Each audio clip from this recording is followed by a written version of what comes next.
Chapter 10. Before the Fall. Sunday. Sunday morning was cold enough to make the kitchen feel smaller. Luke Mercer stood by the counter with his keys in his hand, dressed too neatly for someone who claimed he was just fishing. A pale blue shirt, sleeves rolled, collar open, tan shorts, scuffed boots. He checked his pockets twice, like he didn't trust his own brain. Elliot Mercer watched him from the table, coffee untouched. "You're leaving early," Elliot said. Luke nodded. "Yeah."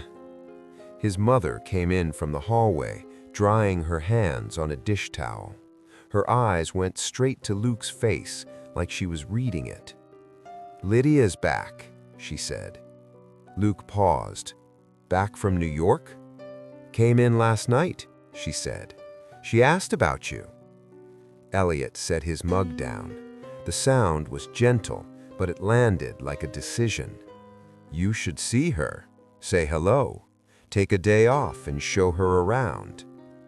Luke kept his expression calm. "I don't have time." His mother's voice turned bright on purpose. "Take her with you then. I'm sure Grant won't mind." Luke let out a short laugh, more disbelief than humor. "Mom." "What?" she asked, a little too quick. "I'm not taking Lydia on a date with Grant. I'm going fishing, just fishing." Elliot's eyes narrowed, not angry, just trying to force the world into the shape he wanted. "She's a good girl." Luke didn't argue with that. He didn't have energy for it. He just said, "She's not for me." His mother's mouth tightened. "Because of her uncle?" Luke didn't answer. Elliot leaned forward. "Lydia isn't like Caldwell," he said, firmer now. "She's not like her uncle. Don't punish her for his sins." Luke's jaw flexed. "I'm not punishing her. I'm choosing my own life." Elliot stared at him. "And that life is Grant?" Luke didn't flinch. "Yes." Silence settled. Then tires hummed outside, a car door shut, footsteps on the porch. Luke didn't have to look to know. He opened the door. Grant Ashton stood there with his keys in his hand, shoulders squared against the cold, black tank top, dark shorts, beat-up shoes, a faded flannel tied around his waist like he'd meant to bring it, but also like he wanted an excuse to keep Luke warm later. "Morning," Grant said, eyes going to Luke first, always Luke first. "You ready?" Luke nodded. "Yeah." Grant tipped his chin politely toward the kitchen. "Morning, Mr. Mercer, Mrs. Mercer." Luke's mother returned it automatically. "Morning, Grant." Elliot waited a beat, then said, "Detective." Grant didn't correct him. He never did. He held himself steady anyway, like he knew the title didn't matter as much as the tone behind it. Luke stepped outside. Elliot's voice followed him. "So you're choosing him?" Luke didn't turn back. "Yes."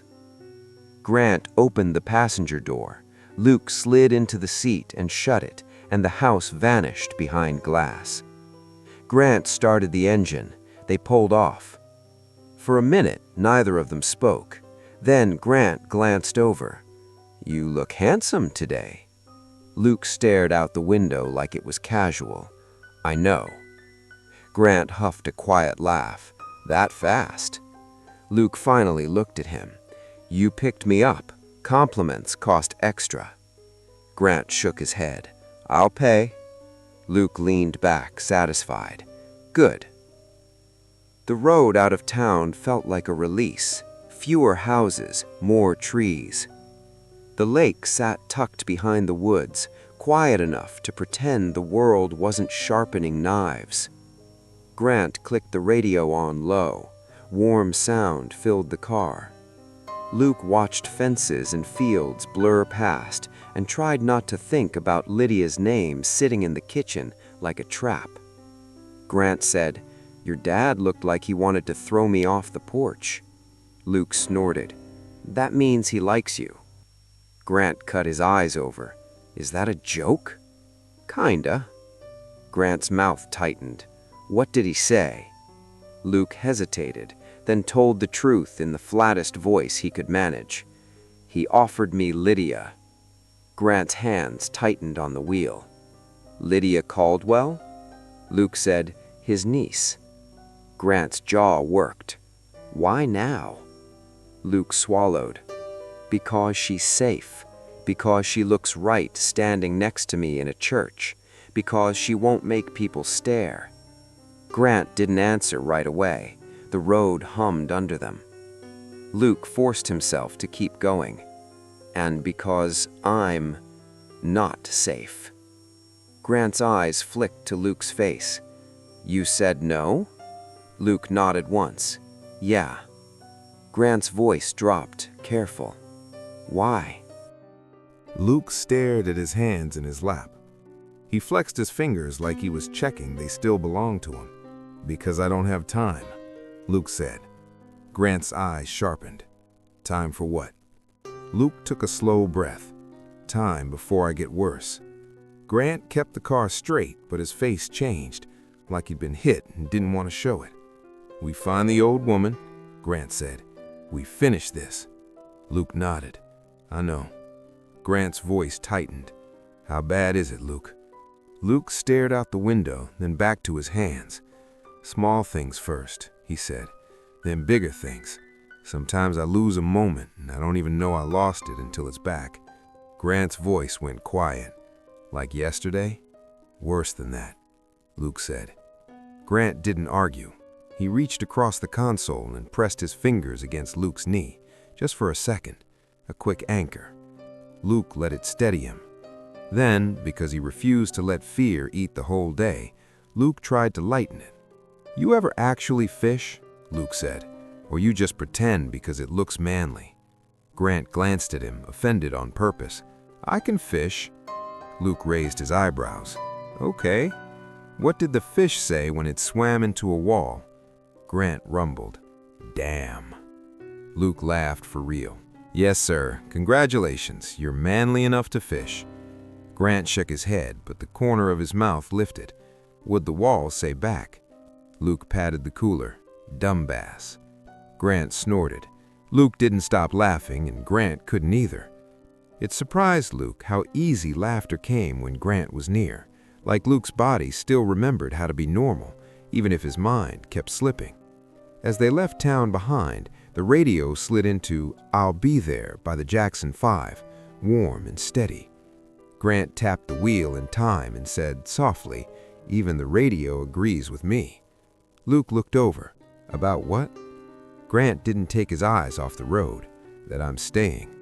Luke's throat tightened. "Yeah," he said. "I heard it." The lake appeared through the trees, dark and calm. Luke blinked, and for half a second he didn't know where they were. Panic flashed hot in his chest. His heart kicked. Then he heard Grant's breathing, the engine's steady hum, the song. Sunday, the lake, Grant.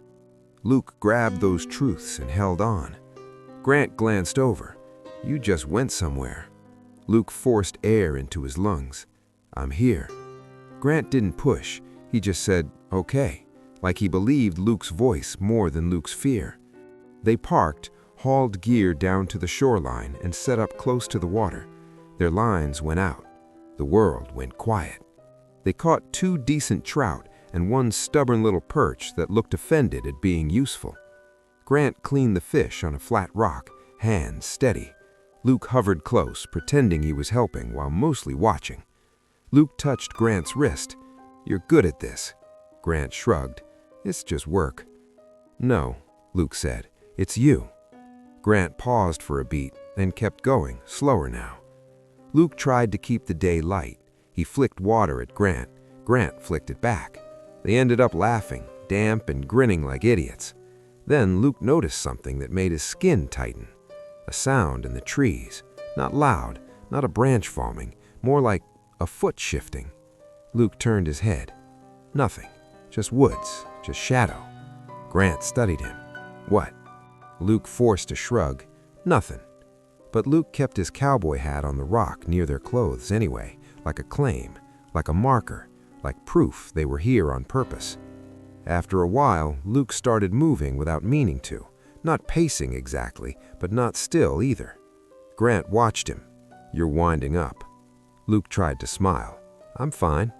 Grant's eyes narrowed. You're not fine. Luke let out a breath and tipped his cowboy hat back with one finger, like he could push worry off his forehead. It's hot, Luke said. Grant's mouth twitched. It's not that hot. Luke glanced over his shoulder. You ever skinny dip? Grant stared at him like he asked if he believed in ghosts. Luke smiled, but it didn't quite reach his eyes. You gonna tell me you're scared of water now? Grant didn't blink. I'm not scared. Luke held his gaze. Then come on. Luke stepped into the shallows first. Cold water climbed his calves and he sucked in a breath. Grant watched him. You sure? Luke turned, water lapping at his knees, and nodded once. Yes. Grant took a step, then another. He pulled his tank top over his head and tossed it on the grass. The sight of him like that, bare-armed, bare-chested, made Luke's throat tighten. Luke undressed too, slower, like he wanted Grant to understand this wasn't just a dare. He covered his hard manhood with his cowboy hat. Grant's mouth twitched. That hat's doing a lot of work. Luke's smile held. You are shameless. Just come here. Grant was already completely naked, broad-shouldered and thick through the chest, dark hair dusting his torso like a rough outline of strength. He gave a low, quiet laugh, tugged Luke's hat away and flung it into the grass like it was the last bit of caution. Then he smiled, lifted Luke into a bridle carry, and they laughed together while Grant waded in until the lake climbed to his hips. Their eyes stayed locked. The lake swallowed sound. The trees stood still. Grant's hands found Luke's waist under the surface, steadying him. Luke leaned in and kissed him, the lake closing around them, cool and dark and private in a way nothing in town ever was. And the world, for a little while, stopped trying to take things from Luke. Grant pulled back just enough to look at him. Luke? Luke's hand slid lower into Grant's hard and massive manhood. I want this, here, now. Voice came quiet and rough, demanding. Grant's jaw flexed, eyes searching Luke's face for any sign of doubt. Luke didn't flinch, he didn't look away. Grant nodded once, like he'd made a decision. He stood waist-deep in the lake, water rippling around him. Luke moved in close, wrapping his arms around Grant's shoulders and legs to Grant's strong waist, like he was afraid the world might reach in and snatch this away. Grant's hands settled at Luke's hips, steady and careful, guiding him with quiet patience. Take a deep breath, Grant murmured, close to Luke's ear. Relax your muscle. Luke nodded, eyes lifting to the open sky for a second, like he needed something bigger than himself to hold him still. Then he looked back at Grant and held him tighter, pressing his forehead against Grant's neck. Grant kept his forehead against Luke's, moving slowly, checking him with every small shift. Luke's breath broke into a soft sound he couldn't hide, and Grant whispered, You okay? Yes, Luke breathed, gripping him harder, like he was trying to press a memory into Grant's bones. Don't stop, Luke groaned, letting Grant penetrate him deeper and steady.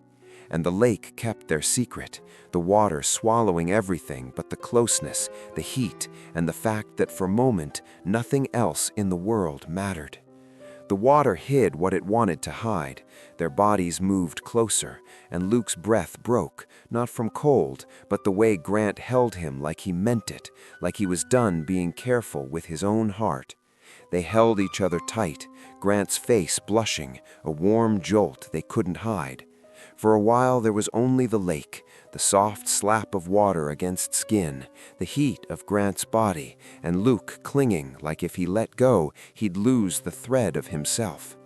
Grant murmured something against Luke's ear, low and pried it. Luke answered with Grant's name because he wanted to remember the sound of it. They stayed out there until the sun dipped and the surface turned nearly black. When they finally waded back to shore, they were breathless and quiet, like they'd crossed a line and couldn't uncross it. Grant picked up Luke's shirt and held it out. Luke didn't take it right away. He stood dripping in the late light, staring at the water like it had given him something he couldn't afford to drop. Grant stepped closer. "You okay?" Luke nodded, then tried for a small joke because silence felt dangerous. He said, "I'm okay, just sore." He pointed at his buttock. Grant let out a short laugh. "That's not what I meant." "I know," Luke said, quieter now. He swallowed and held Grant's eyes. "I want you to remember this, if I can't." Grant's face tightened. Luke reached up and brushed his thumb along the corner of Grant's mouth. "Don't make that face." Grant's voice got rough.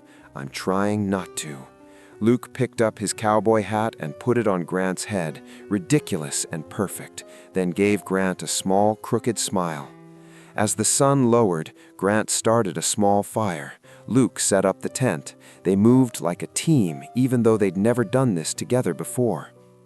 When the tent was up, Luke sat with his back against a log and watched Grant feed the flames. Grant wore nothing but blanket covering his body and Luke's hat. Grant looked over. "What?" Luke shook his head. "Nothing." Grant didn't buy it. He walked over and pulled Luke to his chest and hugged him inside the blanket. Luke's voice came out soft. "I'm glad you came." Grant held Luke's gaze. "You asked." Luke swallowed. "You could have said no. You've been running yourself ragged." Grant's jaw tightened. "I'm always going to come when you ask." Luke didn't trust a lot anymore. He trusted that. "What are you doing?" Luke asked. Grant lifted the chain from his neck. Metal clicked, too loud in the quiet. "I'm giving you something." "Grant, you don't have to." "Yeah," Grant said, and separated one of the U.S. Army dog tags. He pressed the warm tag into Luke's palm and folded Luke's fingers around it. Luke swallowed. "That's your name." Grant's voice stayed steady. "When it starts, you squeeze it, you read it, you come back." Luke tried to force a breath. "Your name isn't going to fix me." Grant held his gaze. "I'm not trying to fix you," he said. "I'm trying to find you." Luke leaned in and kissed Grant. Grant kissed him back, slow and careful at first, then deeper, like he'd been holding it back too long. Luke pulled away just enough to whisper, "I think someone is ready for round 2. He smiled. Grant rested his forehead against Luke's. "I see that you are too." They crawled into the tent when the fire burned low.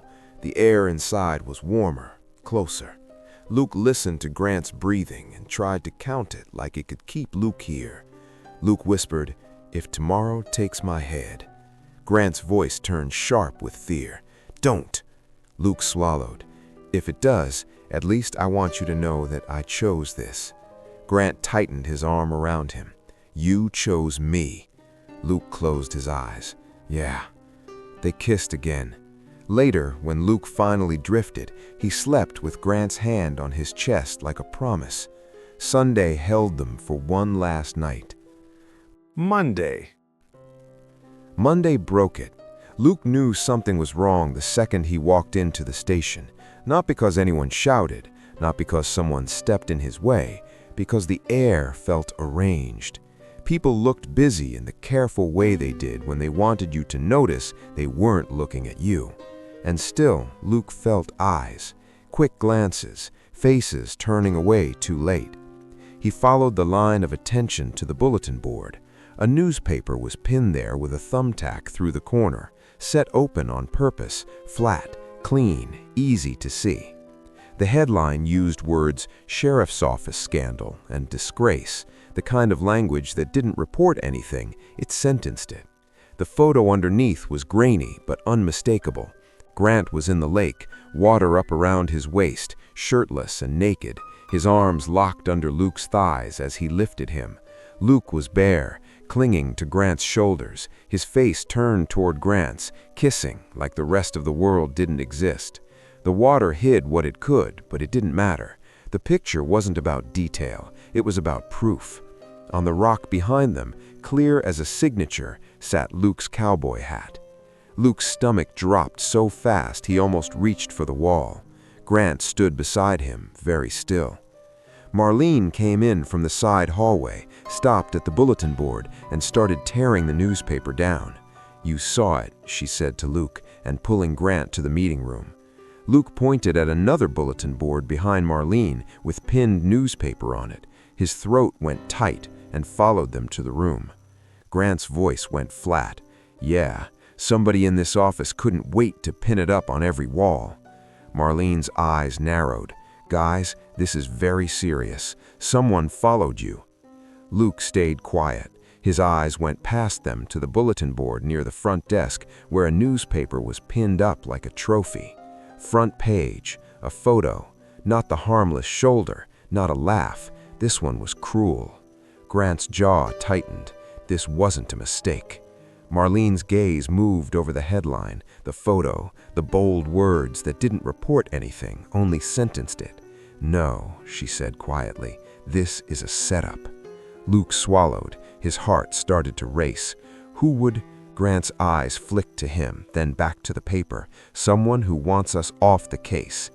Marlene didn't say a name. She didn't have to, but her look cut toward the hallway, toward the offices where money and influence lived. "Someone does not want us to find the cult, the church annex, and the old woman," she added. Grant said it anyway, low, not a declaration, a question. "Someone who needs a scandal as a diversion to win an election next month, Caldwell." Marlene exhaled through her nose.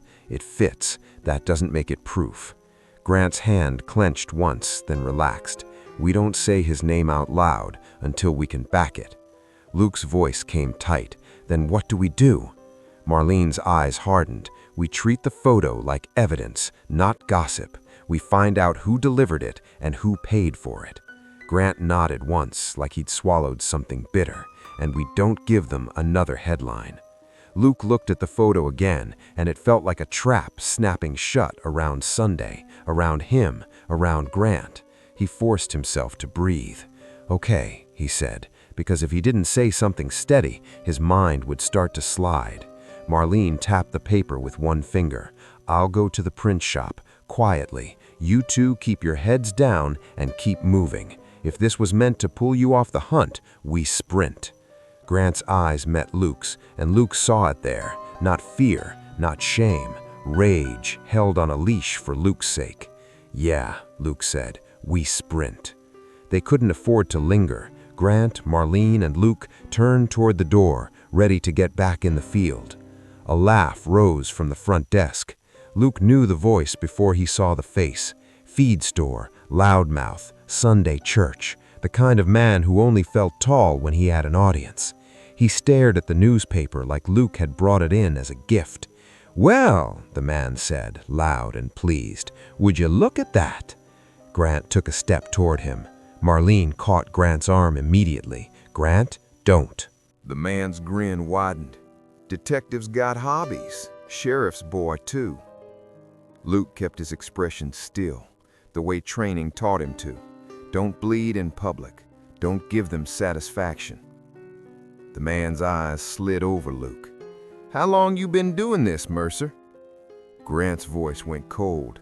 "Watch your mouth." The man spread his hands in fake innocence. "Or what? You gonna arrest me? Or wait?" A hush rolled through the room, the kind that didn't come from surprise. It came from permission. Someone muttered, "Disgusting." Another voice, softer, said, "Sin," and then "pervert," like the words tasted good. Luke's chest tightened. He'd been disliked before, in the normal ways people disliked a cop. This wasn't that. This was the town picking a story because it gave them someone to punish. The feed store man laughed again, enjoying the silence he'd created. "Or what, pretty boy?" Luke didn't move. "Back up." The man leaned closer anyway and said something crude under his breath, meant for Luke alone. It was designed to shrink him, to make him flinch. It worked for half a second. Then the man grabbed Luke's shirt near the collar, fingers curling like he owned him. That was the mistake. Grant moved. Not a shove, not a warning. One clean step and one hard fist. The man folded and hit the floor. A chair scraped. Someone shouted. A deputy lunged for Grant's shoulder. Marlene was already between bodies, sharp as a whistle. "That's enough!" Grant's chest rose and fell once, heavy. His knuckles were red. Luke stared at the man on the floor, stomach dropping. Not because the punch wasn't deserved, because now it would be part of the story. Now the town would say Grant wasn't protecting Luke. They'd say he was violent, unstable, dangerous. Grant's eyes met Luke's for one brief second, and Luke saw what he didn't say. "I couldn't let him." The captain grabbed Grant's arm and hauled him toward the hallway before the room turned into a riot. "My office, now." Grant went, but he didn't look away from Luke until the door swung shut between them. Luke stayed where he was, listening to voices blend into one ugly noise. An older cop hissed, "Pervert." Luke turned slowly. The word came from someone Luke had once covered for at the range, back when the man's hands shook too badly to qualify. The deputy's face was hard now, almost relieved, like he'd been waiting for permission too. Luke didn't trust his voice. He didn't trust his thoughts. So he did the only thing he could. He walked out. Outside, the street had its own audience. A couple on the sidewalk stopped talking the moment Luke stepped through the door. A teenager pointed and whispered to his friend. An older man spat near Luke's boots, missing on purpose. Luke kept moving anyway. He reached the curb and pressed his hand to the hood of a squad car, focusing on the cold metal until his breathing steadied. Deputy Mercer. The voice behind him was too calm. Luke turned. A reporter stood there with a notebook and a smile that didn't reach his eyes. "Is it true," he began, "that you and Detective Ashton were—" Luke cut him off, voice flat and controlled. "You're on department property. Leave." The reporter lifted his hands. "Just asking questions." Luke stared at him. "Go ask Caldwell." The reporter's smile didn't change, but his eyes flickered. Interest, like Luke had just handed him a better angle. Luke filed it away. Behind him, a door slammed. Marlene came out, face tight, walking straight for Luke. Grant's being pulled off the case, at least for now. Luke's stomach turned. "No. They're calling it temporary. You know what that means." Luke looked back at the station windows. People inside were still watching like this was entertainment. "This is what Caldwell wanted," Luke said, and his voice came out rougher than he meant. "Yeah," Marlene nodded. Luke felt that buzzing at the edges again, the 1-second slips that scared him more than he wanted to admit. He swallowed hard. "What do we do?" "We keep moving. We don't answer gossip. We find the old woman first." Luke's chest tightened. "Grant can't—" "He can," Marlene cut in. "He just can't do it with a badge on today." She glanced toward the reporter lingering at the sidewalk like he was waiting for blood, then lowered her voice. "And Luke, that photo didn't happen by accident. Someone paid for it. Someone planned it." Luke stared at her. "How do you find out who?" Marlene's eyes went hard. "The print shop foreman is my cousin's husband, and he owes me." Something cold settled in Luke's chest. Not relief, understanding. Marlene touched Luke's arm once, quick and steady. "Go keep Grant calm. Don't let him walk back in there." Luke nodded as though his mind felt slippery. He turned toward the side lot where Grant's car sat. Halfway there, Luke heard the station door open again. He didn't look back. He didn't need to. He already knew who was watching.